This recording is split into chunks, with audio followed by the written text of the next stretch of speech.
I think at the end of the day, we're full steam ahead for playoffs. A lot of our rosters are going to be in playoffs in multiple leagues, not just one. So we're trying to make sure that we tighten up a lot of those loose screws.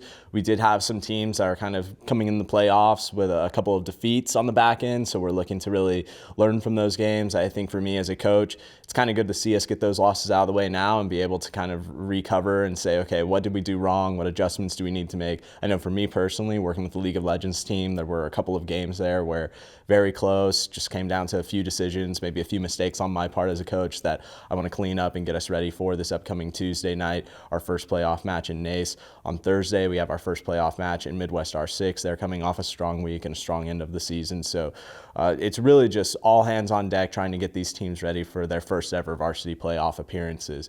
And looking back at last week, it really was a week that kind of is going to be the end to the regular season for a few of our rosters, and it was also the beginning of another tournament cycle for some of our Melee and Ultimate players. Melee went over to DePaul University. They competed in Out of the Blue 2. Ben took second place out of 186 participants, following, unfortunately, the Ginger, a player out of Michigan who's very highly rated, an amazing player. So for him, he felt like he had a weekend of great growth, able to get some wins over players that he had struggled against in the past. And I think on the whole, our players feel really confident going into this upcoming weekend.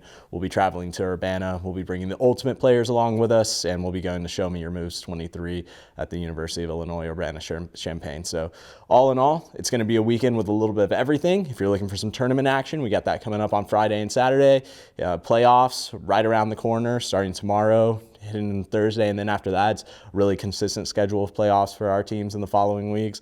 And then, of course, closing out the regular season for those last few rosters that have to get in some of these late stage games.